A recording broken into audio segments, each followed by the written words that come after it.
BJP ಜಿಲ್ಲಾಧ್ಯಕ್ಷರ ನೇಮಕ ಏಕಪಕ್ಷೀಯವಾಗಿ ನಿರ್ಧಾರ ಸರಿಯಿಲ್ಲ. ಡಿಸಿಸಿ ಬ್ಯಾಂಕ್ ಮಾಜಿ ನಿರ್ದೇಶಕ ವಿ ವೆಂಕಟ ಶಿವಾರೆಡ್ಡಿ. ಬಿಜೆಪಿ ಚಿಕ್ಕಬಳ್ಳಾಪುರ ಜಿಲ್ಲಾಧ್ಯಕ್ಷರ ಆಯ್ಕೆ ವೇಳೆ ಸಂಸದ ಡಾಕ್ಟರ್ ಕೆ ಸುಧಾಕರ್ ಅವರನ್ನ ವಿಶ್ವಾಸಕ್ಕೆ ಪಡೆಯದೆ ಬಿಜೆಪಿ ರಾಜ್ಯಾಧ್ಯಕ್ಷ ಬಿವೈ ವಿಜಯೇಂದ್ರ ಅವರು ಏಕಪಕ್ಷೀಯವಾಗಿ ನಿರ್ಧಾರ ಸರಿಯಿಲ್ಲ ಎಂದು ಸಂಸದ ಡಾಕ್ಟರ್ ಕೆ ಸುಧಾಕರ್ ಪರ ನಿಂತ ಬಿಜೆಪಿ ಪಕ್ಷದ ಹಿರಿಯ ಮುಖಂಡ ಹಾಗೂ ಡಿಸಿಸಿ ಬ್ಯಾಂಕ್ ಮಾಜಿ ನಿರ್ದೇಶಕ ಹೊಸಹುಡ್ಯ ವಿ ವೆಂಕಟ ಶಿವಾರೆಡ್ಡಿ ಅಸಮಾಧಾನ ಹೊರಹಾಕಿದ್ದಾರೆ. ಪಟ್ಟಣದ ಕಾರ್ಯನಿರತರ ಪತ್ರಕರ್ತರ ಸಂಘದ ಭವನದಲ್ಲಿ ಸುದ್ದಿಗೋಷ್ಠಿಯಲ್ಲಿ ಅವರು ಮಾತನಾಡಿ, ಪಕ್ಷದ ಜಿಲ್ಲಾ ಅಧ್ಯಕ್ಷರಾಗಿ ಸಂದೀಪ್ ರೆಡ್ಡಿ ಆಯ್ಕೆ ವಿಚಾರದಲ್ಲಿ ಜಿಲ್ಲೆಯ ಯಾವ ನಾಯಕರೊಂದಿಗೂ ರಾಜ್ಯಾಧ್ಯಕ್ಷರು ಚರ್ಚೆ ನಡೆಸಿಲ್ಲ ಹಾಗೂ ಸಂಸದ ಡಾಕ್ಟರ್ ಕೆ ಸುಧಾಕರ್ ಅವರನ್ನ ವಿಶ್ವಾಸಕ್ಕೆ ಪಡೆಯದೆ ರಾಜ್ಯಾಧ್ಯಕ್ಷ ಬಿವೈ ವಿಜಯೇಂದ್ರ ಅವರು ಏಕಪಕ್ಷೀಯವಾಗಿ ನಿರ್ಧಾರ ಕೈಗೊಂಡಿರುವುದು ಬಿಜೆಪಿ ಪಕ್ಷದ ಕಾರ್ಯಕರ್ತರಲ್ಲಿ ಹಾಗೂ ಡಾಕ್ಟರ್ ಕೆ ಸುಧಾಕರ್ ಬೆಂಬಲಿಗರಲ್ಲಿ ಬೇಸರ ತರಿಸುವ ಕೆಲಸ ಮಾಡಿದ್ದಾರೆ. ಇದರಿಂದ ಮುಂದಿನ ದಿನಗಳಲ್ಲಿ ಪಕ್ಷ ಸಂಘಟನೆ ಸಾಧ್ಯವಾಗುವುದಿಲ್ಲ. 10 ವರ್ಷಗಳ ಹಿಂದೆ ಬಾಗೇಪಲ್ಲಿ ವಿಧಾನಸಭಾ ಕ್ಷೇತ್ರದಲ್ಲಿ 5,000 ಮತಗಳನ್ನು 16 ವರ್ಷಗಳ ಹಿಂದೆ ಬಾಗೇಪಲ್ಲಿ ವಿಧಾನಸಭಾ ಕ್ಷೇತ್ರದಲ್ಲಿ 5,000 ಮತಗಳನ್ನು ಪಡೆಯುತ್ತಿದ್ದ ಸ್ಥಿತಿ ಪಕ್ಷಕ್ಕೆ ಮತ್ತೆ ಬರಲಿದೆ ಎಂದರು. ಇನ್ನು ಈ ಸಂದರ್ಭದಲ್ಲಿ ಬಿಜೆಪಿ ಪಕ್ಷದ ಮುಖಂಡರಾದ ಸಾಯಿನಾಥ್ ರೆಡ್ಡಿ, ವಿನೋದ್, ಶ್ರೀನಿವಾಸ್ ರೆಡ್ಡಿ, ನಾಗರಾಜು, ಶ್ರೀನಿವಾಸ್, ಗಣೇಶ್, ಸುನಿಲ್, ಈಶ್ವರ್ ರೆಡ್ಡಿ, ಗ್ರಾಮದ ಸದಸ್ಯರು, ಗಂಗರತ್ನಮ್ಮ, ಸೋಮಶೇಖರ್ ಇನ್ನು ಮುಂತಾದವರು ಮುಖಂಡರು ಹಾಜರಿದ್ದರು. ವರದಿ ಗೋಪಾಲ ರೆಡ್ಡಿ, ನಂದಿ ಟಿವಿ, ಬಾಗೇಪಲ್ಲಿ. ಚಿಕ್ಕಬಳ್ಳಾಪುರ ಜಿಲ್ಲೆಯ ಬಿಜೆಪಿ ಜಿಲ್ಲಾಧ್ಯಕ್ಷರನ್ನು ಆಯ್ಕೆ ಮಾಡುವ ನಿಟ್ಟಿನಲ್ಲಿ ಪ್ರತಿಯೊಂದು 3 ವರ್ಷ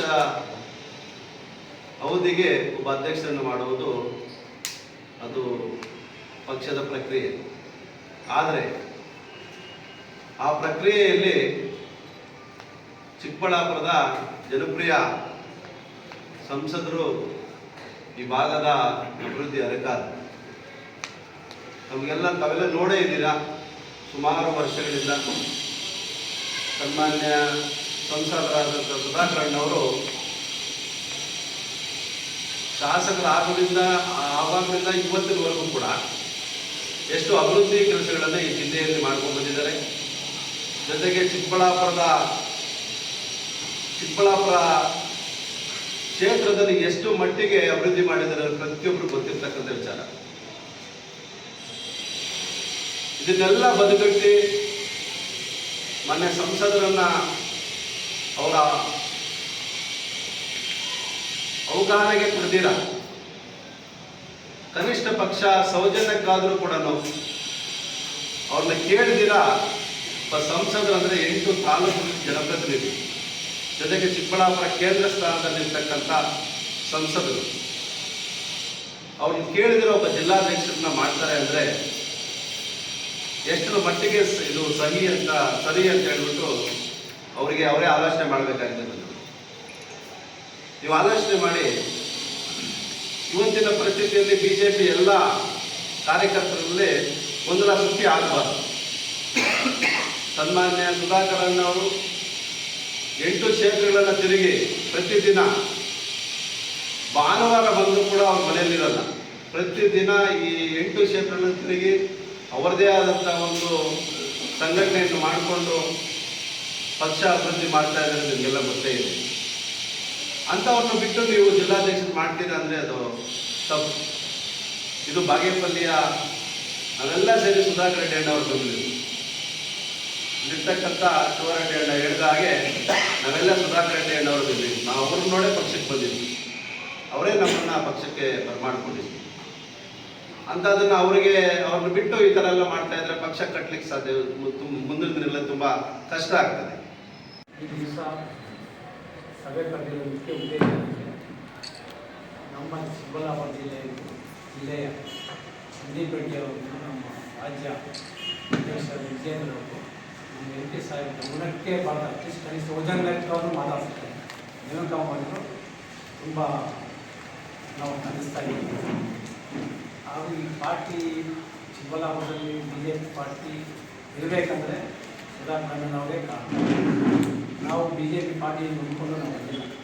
ಓನ್ಲಿ ಸುಧಾಕರ್ ಅಷ್ಟೇ ಅಜೆಂಡ. ನಾವು ಪಾರ್ಟಿ ಇರೋರೆಲ್ಲ ಕಾಂಗ್ರೆಸ್ಸು BJP ಬೇರೆ BJP ಕಮ್ಯುನಿಸ್ಟಿಂದ ಬಂದಿರೋದು. ನಾವು BJP ಸಿದ್ಧಾಂತಗಳ ಬಗ್ಗೆ ನಾವು ನಮ್ದು ಏನಿದ್ರು ಓನ್ಲಿ ಸುಧಾಕರ್ ಅಷ್ಟೇ, ಇವತ್ತು ಅಷ್ಟೇ, ನಾಳೆನಷ್ಟೇ, ಅವ್ರು ಎಲ್ಲಿದ್ದರೆ ಅಷ್ಟೇ. ನಾವು ಇವಾಗ ಯಾರಾದ್ರೂ ದೊಡ್ಡ ನಾಯಕರು ಬಾಯಿ ಬಂದಾಗೆಲ್ಲ ಮಾತಾಡ್ತಾರೆ. ಒಬ್ಬ MP 8 ಕ್ಷೇತ್ರಗಳ ಅಭಿವೃದ್ಧಿ MPಯನ್ನು ಕನಿಷ್ಠ ಸೌಜನ್ಯಕ್ಕಾದರೂ ಮಾತಾಡಬೇಕು, ಅದು ಮಾಡಲಿಲ್ಲ. ಅದು BJP ಪಾರ್ಟಿ ಇರಬೇಕಂದ್ರೆ ಅವ್ರು ಅಡ್ಜಸ್ಟ್ ಮಾಡ್ಕೊಂಡು ಹೋಗ್ಬೇಕಾಗ್ತದೆ, ಪಾರ್ಟಿ BJP ಟೈಪ್ ಮಾಡಿ. ಅದು ಮಾಡಲಿಲ್ಲ. ಅದು ಮಾಡೋದ್ರ ಗಾಡಿ ಇರಲಿ. ಇವಾಗೆಲ್ಲ ಕೆಲವು ಮುಖಂಡರು ಹೇಗೆ ಸಿಂಗಲ್ ಏಕವಚನ ಮಾತಾಡೋದು, ಅವ್ರು ಗಂಟೆ ತಕ್ಕಂಥ ವಿಷಯನೇ ಆ ಥರ ಮಾತಾಡೋದು. BJPಯಲ್ಲಿ ಮೊದಲು ಎಷ್ಟು ಓಟ್ ಬಿಡ್ತಾರೆ ಚಿಕ್ಕಬಳ್ಳಾಪುರ ಜಿಲ್ಲೆ, ಇವಾಗ ಸುಧಾರಕ್ಕಿಂತ 1 ಲಕ್ಷ ಓಟ್ ಭಾಗ್ಯ ಚಿಕ್ಕಬಳ್ಳಾಪುರ ಜಿಲ್ಲೆಗೆ ಬಂದಿದೆ. ಎಕ್ಸಾಂಪಲ್ ನಾವು ಭಾಗ್ಯ ಬಂದಿತ್ತು, ಸಾಹಿತ್ಯಮಾನ ನಿಂತಾಗ 27,000 ಬಂದಿತ್ತು. ಮತ್ತು ಇನ್ನೊಬ್ಬರು ಬಂದಾಗ 1,500 ಬಿತ್ತು. ಮತ್ತು ಸೈಕಲ್ ಬಂದಾಗ 4,500 ಬಿತ್ತು. ಮೊನ್ನೆ ನಿಂತಾಗ ಸುಂದರಾಜ್ ಅವ್ರಿಗೆ 63,000 ಬಿತ್ತು. ಯಾರಿಂದ ಬಂದಿರೋದು? ಒಳ್ಳೆ ಸುಧಾಕರ್, BJP ಪಾರ್ಟಿ. ನಾವು ಸುಧಾಕರ್ ಬಂದಿಲ್ಲ, ಇಲ್ಲಿರೋರೆಲ್ಲ ನಮ್ಮ ನಾಯಕರು. ನಮ್ದು ಯಾವತ್ತೂ ಸುಧಾಕರೇ ನಮ್ಮ ನಾಯಕ, ಬೇರೆ ಯಾರೂ ಇಲ್ಲ. ಇದರ ಬಗ್ಗೆ ಅಗರವಾಗಿ ಮಾತಾಡ್ತೇವೆ ಎಲ್ಲ. ನಾವು ಬೇರೆಯವರು ತಾಕತ್ತು ನಮ್ಮ ಧೈರ್ಯ ನಮಗಿಲ್ಲ. ಮತ್ತು ಏನೇನು ತಪ್ಪಾಗಿ ಅರ್ಥ ಮಾಡ್ಕೊಳ್ತಾರೆ. ಇನ್ನಾದರೂ ಪಾರ್ಟಿ ಇದ್ರ ಬಗ್ಗೆ ನೋಡೋ ಹಾಗೆ ಸುಧಾಕರ್ನಿಗೆ ಎಲ್ಲ ತಗೊಂಡು ಹೈಕಮಾಂಡ್ ರಾಜ್ಯದಲ್ಲಿ ಚಿಕ್ಕಬಳ್ಳಾಪುರದಲ್ಲಿ BJP ಪಾರ್ಟಿ ಉಳಿತು. ಇಲ್ಲಾಂದರೆ BJPನೇ ನಿರ್ಮೂಲ ಆಗುತ್ತೆ. ಸುಧಾಕರ್ ಏನಾದರೂ ನೀವು ಈ ಥರ ಅವಹೇಳನಕಾರಿ ಮಾತುಗಳಾಡೋದು, ಬಾಯಿ ಬಂದಾಗೆಲ್ಲ ಮಾತು ಕೇಳಿ ಮುಖಂಡರೆಲ್ಲ ನೋಡಿ ಪೇಪರಲ್ಲಿ ನೀವು ಉಳಿಯೋದು. ಒಬ್ಬ ಲೀಡರ್ ಇರ್ತಾನೆ 3rd ಕ್ಲಾಸ್ ಅಂತ, ಅದು ಗೊತ್ತಾಗುತ್ತೆ. ಅವ್ರಿಗೆ 10,000 ಆಗಿರೋದು. ಒಬ್ಬ MP ಇಟ್ಕೊಂಡು 3rd ಕ್ಲಾಸ್ ಅಂತ ಮಾತಾಡ್ತಾರೆ, ಅದಕ್ಕೇನು ಅರ್ಥ ಇಲ್ಲ. ಎಲ್ಲ ಆಗಿದೆ. ನಾವು ಮುಂದೆ ಏನೇ ಮಾಡಿದ್ರು ನಾವು ಸುಧಾಕರ್ ಎಲ್ಲಿಟ್ಟು ಅಷ್ಟೇ. ನಮ್ಮ BJP ಪಾರ್ಟಿ ಮುಖಾಂತರ ಸುಧಾಕರ್ ಇರುತ್ತೆ. ಇಷ್ಟೇ ನನ್ನ 4 ಮಾತು ಹೇಳೋದು ದೊಡ್ಡ ಇದೆ ಎಲ್ಲ. ಇವಾಗ ನಮ್ಮ ಪಾರ್ಟಿ ಒಳಗಡೆ ನಾಯಕರಿಂದ ಮತ್ತೆ ಏನಾಗ್ತದೆ ದೊಡ್ಡ ಹೈಕಮಾಂಡ್ BJP ನಾಯಕರು ಇನ್ವಾಲ್ವ್ ಎಲ್ಲ ರಾಜಿ ಮಾಡಬೇಕು ಅಂತ ನಮ್ಮ ಮಾತು. BJP ಉಳಿಬೇಕಾದ್ರೆ ಸುಧಾಕರು ಸಮಾಧಾನವನ್ನು ಮಾಡ್ಕೊಂಡು ಹೋದರೆ BJP ಉಳಿತಾರೆ. ಇಷ್ಟೇ ನಾನು 4 ಮುಗಿಸ್ತಾ ಇದ್ದೆ. ಇಷ್ಟು ನಮ್ಮ ಮಾನವ ಮಾತಾಡಿ ಸೇವೆ ಮಾತಾಡ್ತಾರೆ.